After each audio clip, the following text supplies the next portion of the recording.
They said faith was gone in Europe, that the bells had rung their last, that the great cathedrals, once filled with song, would stand forever silent. For decades, the headlines told the same story: religion fading into history and God forgotten on the old continent. But something has been stirring, quietly at first, like a whisper in the wind.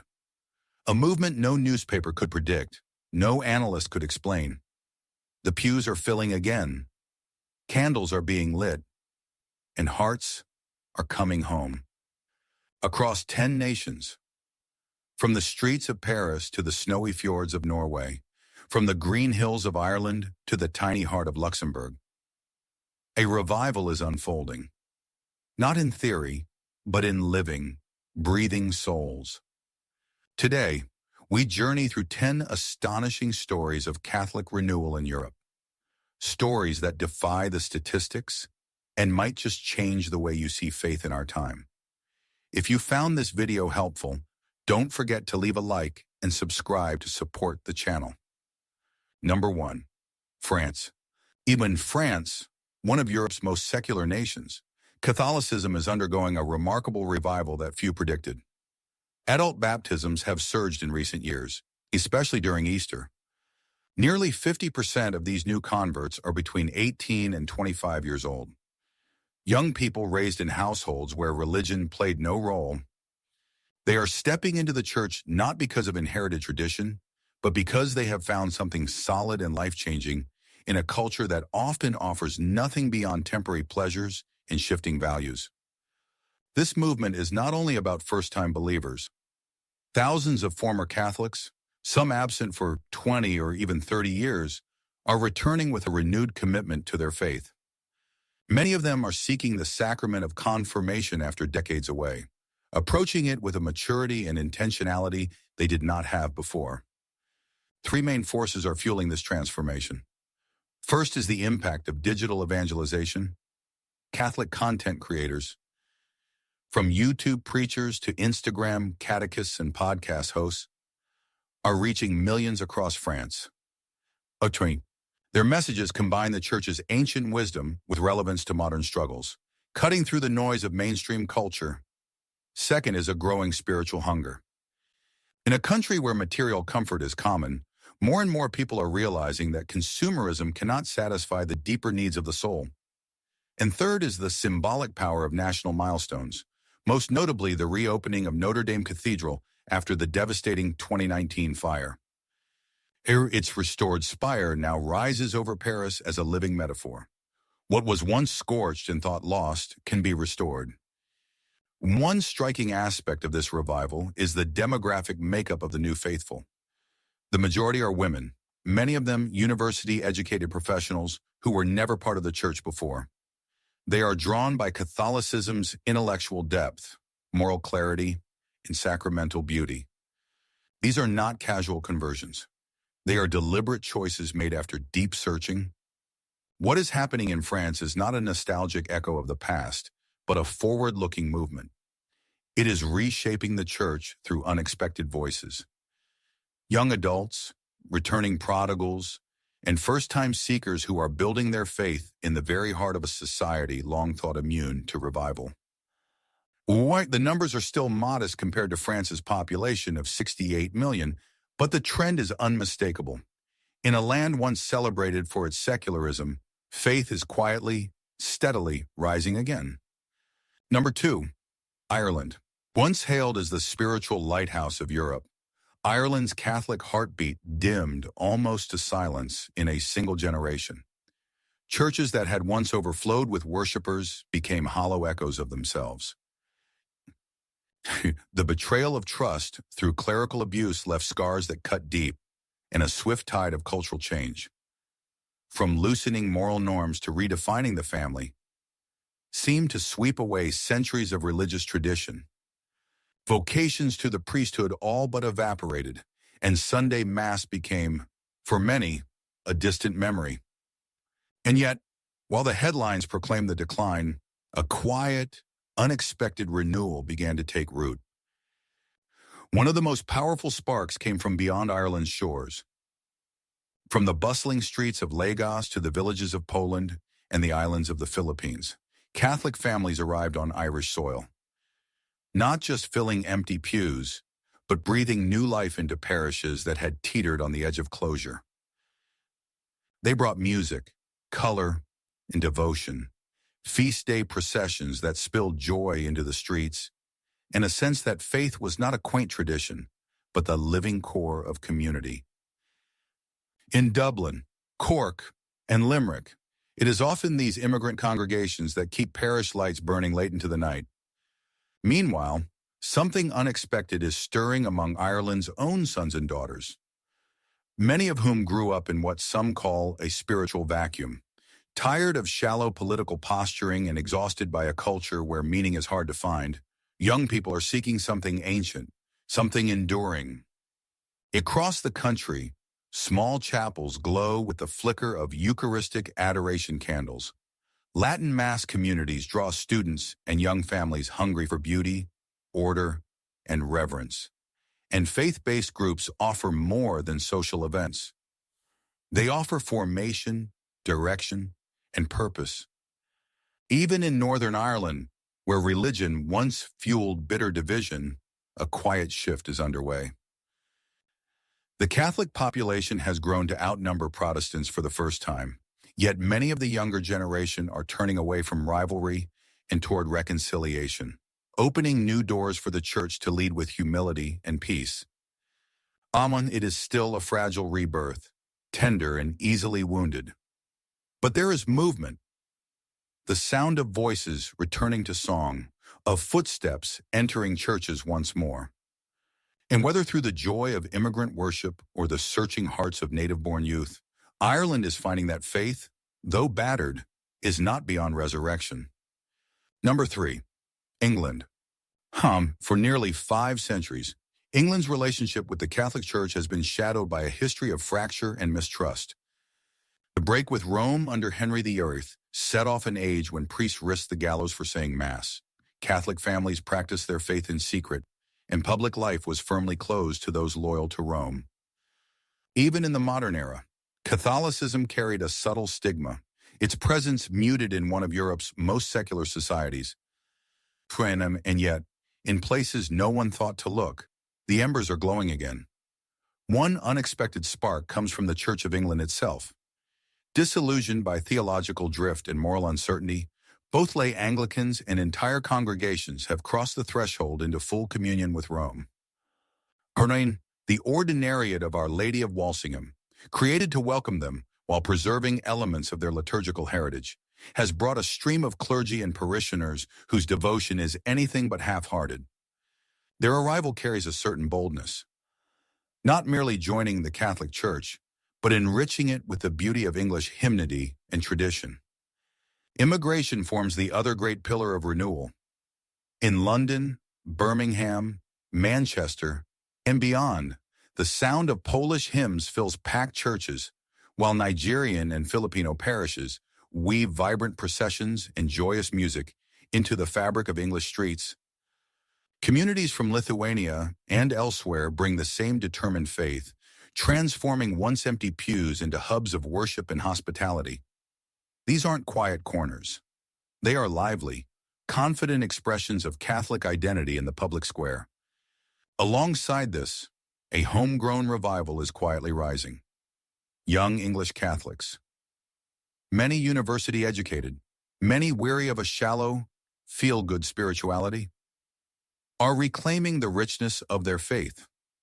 They gather in chaplaincies and living rooms for rigorous discussions on church history, moral theology, and the writings of the saints.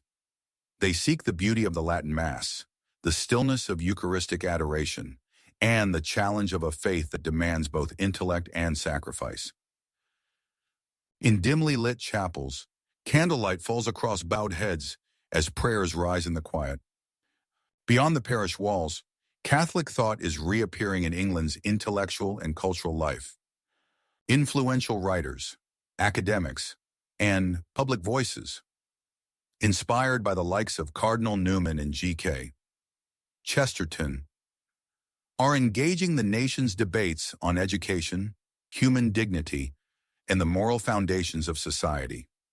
The conversation, once tinged with ridicule, now carries a measure of respect. It is still a modest revival by the numbers, but the signs are unmistakable. From the ancient rites of Anglican converts to the joyful processions of immigrant parishes, and from scholarly debates to silent chapels, the Church in England is regaining a voice that once had to whisper, and now dares to speak in the open again. Number 4. Sweden. In a nation often celebrated as one of the most secular on earth, Sweden might seem an improbable stage for a Catholic resurgence. For centuries, its religious life was shaped almost entirely by Lutheran tradition, and for generations Catholicism was not just marginalized, it was outlawed. Over time, modern Sweden became known for its progressive politics, clean minimalist living, and a public culture where faith was quietly set aside. Yet behind this calm, secular facade, the Catholic Church is quietly regaining ground. One of the strongest forces driving this renewal comes from abroad. Families from Poland, the Philippines, Iraq, Syria, and Eritrea have made Sweden their home. Many of them converts from other faiths or from no faith at all. They arrive with a zeal born of personal conviction. Parents teaching the sign of the cross to their children, choirs filling the air with hymn and incense, feast days celebrated with processions through city streets. Once quiet parishes in Stockholm, Gothenburg, and Malmö now hum with life. But this revival isn't only an immigrant story. Increasingly, native-born Swedes, often highly educated and creatively minded, are stepping into Catholicism for the first time. Raised with no religious framework, they speak of a longing for depth in a culture where self-reliance can leave the soul untethered. What they discover is both ancient and strikingly countercultural, a liturgy that moves between stillness and song, a moral vision unmoved by popular trends, and a beauty that aims not merely to please the eye, but to draw the heart toward the divine. Hekunanum, the Catholic community here remains small, around 1.5% of the population, but its growth is steady.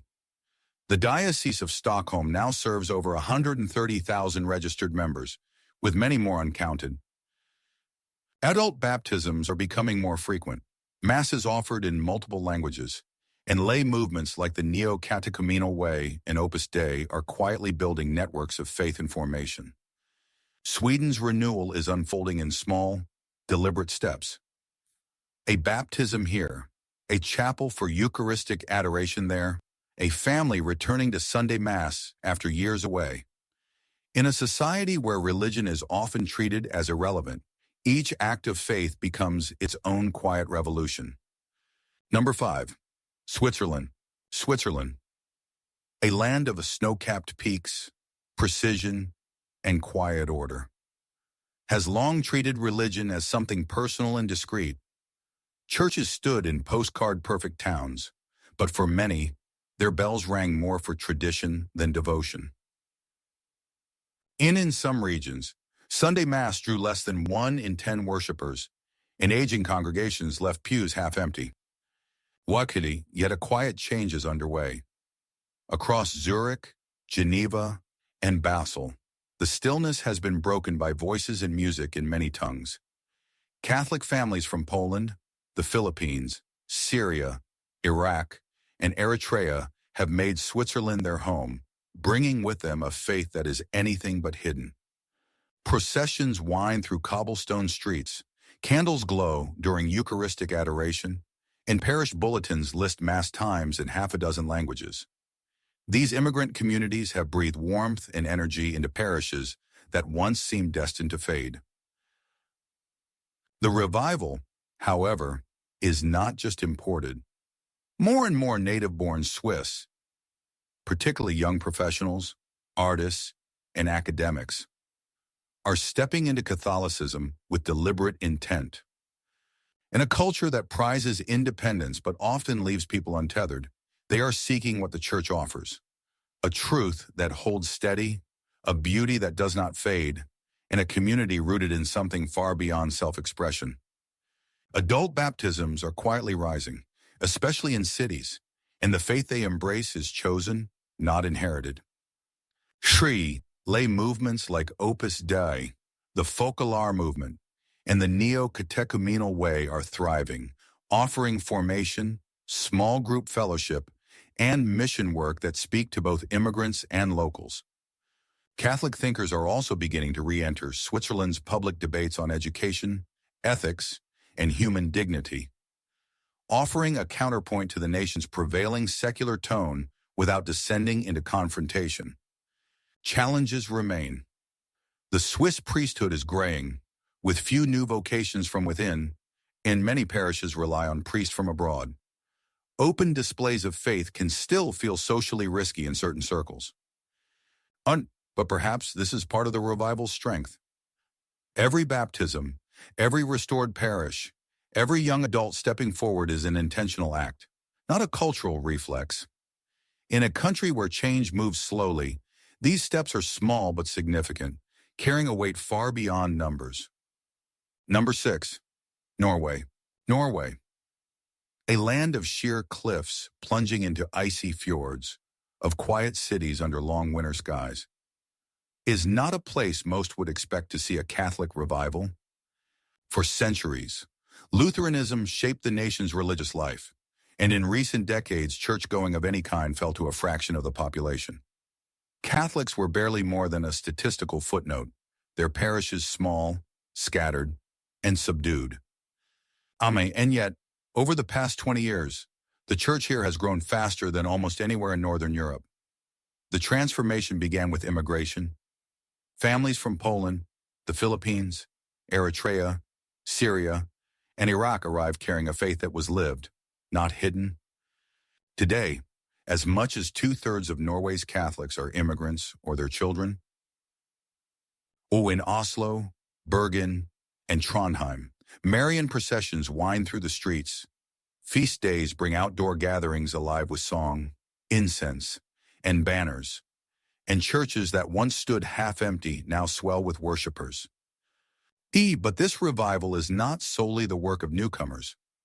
A growing number of native-born Norwegians, often educated professionals, artists, and academics, are stepping into the church as adult converts. Yes, in a culture that prizes personal freedom but often leaves people isolated, they speak of longing for something enduring, a truth that holds steady when values shift, a worship that connects heaven and earth, a community that stretches far beyond national borders. Catholicism's liturgy, moral clarity, and global identity offer a counterpoint to the country's prevailing secular tone. The Diocese of Oslo now serves more than 160,000 registered Catholics, a figure that almost certainly falls short of the real number. Parishes offer Mass in multiple languages, catechism for children from diverse backgrounds, and youth programs that weave Norwegian culture together with the devotional traditions of other nations. A lay movement such as Opus Dei and the Neo-Catechumenal Way nurture small but committed circles of formation, prayer, and mission. Challenges remain. Vocations from within Norway are rare, and many parishes depend on priests from Poland, Vietnam, and Africa. Open expressions of faith can still feel socially awkward in public life.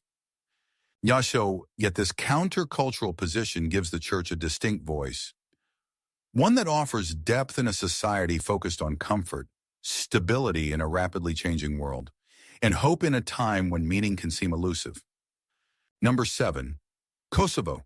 Way in the rugged heart of the Balkans lies Kosovo, a small, landlocked nation where the skyline is marked more by minarets than steeples. The population is overwhelmingly Sunni Muslim, and Catholics form barely 3% of its 1.8 million people. Yet their influence far outweighs their numbers, rooted in centuries of endurance and a reputation for moral credibility. The Catholic story here is tightly woven with the heritage of ethnic Albanians. Under Ottoman rule, believers often kept their faith behind closed doors, whispering prayers in the safety of their homes. The communist years of Yugoslavia brought even harsher suppression, Yet in towns like Janjevo, Jakova, and Prizren, families quietly passed down their traditions. The church's survival rested not on political power, but on the steadfastness of ordinary men and women who refused to let it fade. When the Kosovo War tore through the region in the late 1990s, destruction fell on every community. But the Catholic Church emerged with a voice of peace. Inter alia, the moral authority of leaders such as Pope John Paul II, who consistently spoke for human dignity and against ethnic violence, earned respect across religious lines. Even among Muslims and Orthodox Christians, Catholic clergy were seen as bridge builders, joining imams and priests in efforts to heal a fractured nation. Today, the Catholic population is estimated at just over 100,000. While growth is gradual, it is steady, and many of the newest members are young Kosovars who grew up without formal religion. They are drawn through youth gatherings, charitable outreach, and the example of priests who live close to the people they serve. Caritas Kosovo, the Church's charitable arm, offers food, medical care, and education without asking about creed, and this generosity has opened doors for conversations about faith. To Iraq, the challenges are real. Resources are limited, priests are few, and many travel long distances to serve multiple parishes. In a predominantly Muslim culture, public expressions of Catholic faith can still carry social risk. Yet the Church here stands firm, not on the grandeur of cathedrals or wealth, but on the quiet determination of believers who see it as a source of meaning, identity, and hope. Number 8, Malta. Basking in the sunlit heart of the Mediterranean, Malta may be small, just over 300 square kilometers, but its Catholic soul is anything but modest. Over 4/5 of its 500,000 citizens identify as Catholic, and here, the faith is not a relic or a casual label. It is lived openly, daily, and joyfully. The story runs deep. According to tradition, in AD 60, the Apostle Paul was shipwrecked on the island, spending months preaching and healing the sick. That legacy is not merely a line in a history book. It has seeped into Malta's very identity. The nation's constitution even enshrines Catholicism as the state religion, reflecting its role in shaping education, law, and public life. Malta's parishes are more than places of worship. They are the heartbeat of community life. The island's famous festas turn towns and villages into week-long celebrations. Streets draped in color, brass bands filling the air, church bells mingling with fireworks, and processions winding through cheering crowds. These are not just nostalgic traditions for the elderly. Children march alongside their parents, and teenagers proudly carry statues and banners, binding the generations together. Here, Catholic life is sustained largely from within. Strong family bonds ensure faith is passed down naturally. Through catechism classes, youth groups, and volunteer work woven into daily routines. Higher marriage and birth rates than much of Europe help keep church pews full of young voices. And in recent years, Malta has also welcomed Catholic immigrants from the Philippines, Nigeria, and Latin America. They have brought with them a vibrant mix of charismatic worship, Marian devotions, and bold evangelization, infusing the local church with fresh energy and inspiring younger Maltese to embrace their heritage with new enthusiasm. So the church remains a pillar of Maltese society beyond the sanctuary. Its schools are among the nation's most respected, and its charities run hospitals, care homes, and outreach programs that serve all, Catholic or not. Even those distant from faith acknowledge the church's role as a force for education, compassion, and unity. Number 9, Slovenia. Tucked between the Alps and the Adriatic, Slovenia, home to just over 2 million people, is quietly becoming one of Europe's most surprising centers of Catholic renewal. For centuries, faith was woven into the nation's art, education, and daily life. Even under the gray decades of communist Yugoslavia, when churches were monitored and religion officially suppressed, Catholicism endured in whispers. Rosaries prayed in kitchens, catechism taught behind closed doors, sacraments celebrated without fanfare. When independence came in 1991, the lifting of political restrictions was quickly followed by a spiritual stirring. Churches reopened in full light, and many who had grown up with little or no connection to religion began returning. Not to relive the past, but to find meaning and stability in a new and uncertain era.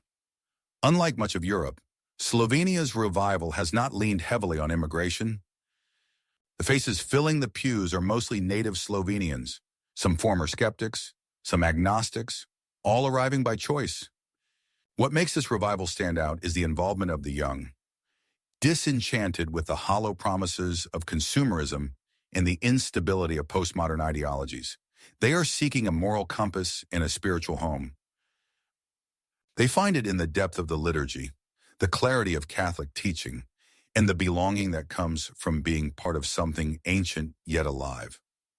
Parishes report fuller youth groups and catechism classes than they've seen in decades, and the number of adult baptisms, while still modest, continues to rise. Reawakening lay movements. From the Focolare community to the neo-catechumenal way and renewal in the spirit, are thriving, offering formation, mission work, and fellowship.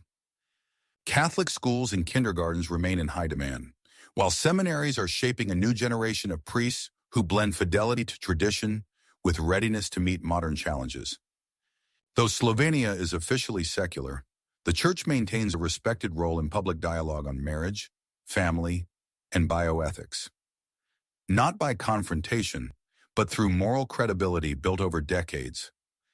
Rural parishes remain vibrant centers of community life, and public trust in clergy here is noticeably stronger than in much of Western Europe. When in a continent where many churches stand as silent monuments, Slovenia's remain warm with light, voices, and service.